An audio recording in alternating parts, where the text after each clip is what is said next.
Welcome back. This is RB, and I'm gonna let the clip play, and then I'm gonna give my commentary. Stay the fuck away from her. Dude, I got some whole girl with you. Exactly, so what the fuck you talking to her for?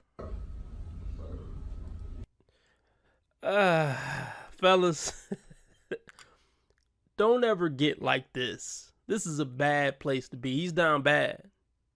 He's down astronomically, if that even makes sense. He's down atrociously. You getting this emotional because some guy talked to your girl, you in too deep, bro. I think this relationship is doomed to fail anyway. If you getting this emotional and this how you react when something bother you. Usually women are the more emotional ones. You supposed to be the level-headed one who able to calm her down when she getting her feelings. If both of y'all sobbing and weeping, it just ain't gonna work out. You gotta be secure with yourself, man. If she really love you and she really into you like that, some dude talking to her ain't gonna make her jump ship. And if it does, he can have her. Because she wasn't ever yours to begin with. This is rough.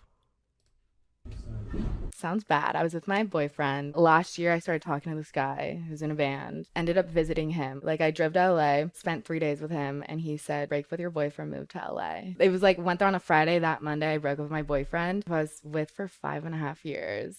Oh, wow. Yeah. For the guy in the band, good guys do not finish first, it turns out. Was he a great guy? Oh, the band guy? Awful. No, the first guy. Oh, he was such a good guy. And you- Right. He was such a good guy. Ladies, put yourself in her shoes. You know what I mean? Maybe you feel where she coming from. But it doesn't work out. Okay, you left the great guy for the guy in the band. The guy in the band used you up for maybe a couple of days and threw you to the curb. I'm sure. And now you're back in the streets. And when your looks fade and you keep getting used and abused by all these other guys, when you actually want to settle down, when your looks fade, you're going to be wishing you had that 5-year guy. That 2 days of fun was not worth sacrificing that good guy who would have taken care of you and loved you when you're old and wrinkly and no other guy's looking at you. You got to think long term, ladies. Think long term. I'm trying to help you out. Yeah, you I was left him gonna for this say, piece of shit. The band guy probably was not going Fresh to and work Fit out. were right about everything. Yeah, here's the thing, fellas. It wasn't going to work out with that nice guy anyway. The band guy was just her excuse. She was going to sabotage the relationship with the good guy one way or another either way. So it really isn't the good guy's loss. He lucked up, especially if they didn't have kids. She got all them tattoos and stuff. Look, ladies, don't get tatted up.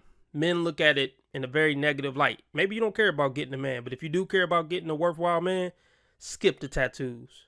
So now that I said that, fellas, when you see a woman who tatted all up like she was in a biker gang, just keep it pushing. Not relationship material. If men want to do better, We don't. What a life. All he does is just sit, sleep. He doesn't do anything the whole trip. Yeah, we wake up at 4 a.m., pack the car, pack all the food, book all the rooms, load the car back up with luggage at the hotel, drive here while they... Well, I know this is a joke. It's a joke. But what I've noticed is it's never enough a lot of times. So ladies, my advice to you, when you get a good man and you know he a good man, do everything in your power to nag as less as possible.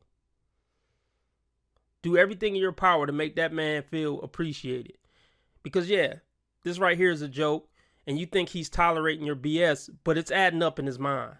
So when he up and leave you or up and cheat on you, don't say it was for nothing.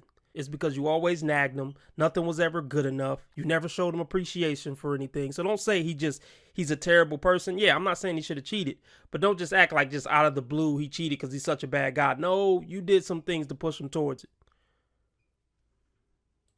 sleep, then, park the car again, bring all the luggage up to the room while Find they're a getting restaurant. ready. Oh, find the restaurant, drive to the restaurant. They don't want to... Yeah, my single friends, they're to the point where, well, she says, I basically have to wait for the second round. So I'm waiting for like divorcees. Oh my God. I'm waiting for the widows. Jesus Christ. Because those are the, assuming those are like the good ones. Look, ladies, I'm telling you, settle down at 18 to 21 if you can. You're not missing anything with the whole hot girl summer stuff.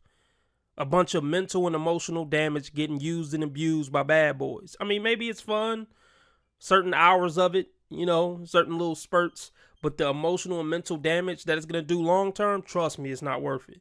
You not being able to find a decent man in the long term, trust me, it's not worth it. Hot girl summer is not worth it. It could be fun, I know. But have some wholesome fun with the man you settle down with between 18 and 23, we'll say. You can have fun with your man without being a 304. You can go on vacations with your man without being a 304. You can go to the club with your man and twerk on your man. You want to twerk? Twerk on your man. You can still do fun stuff. You might have to cut them 304 friends off, but yeah, you can still do fun stuff.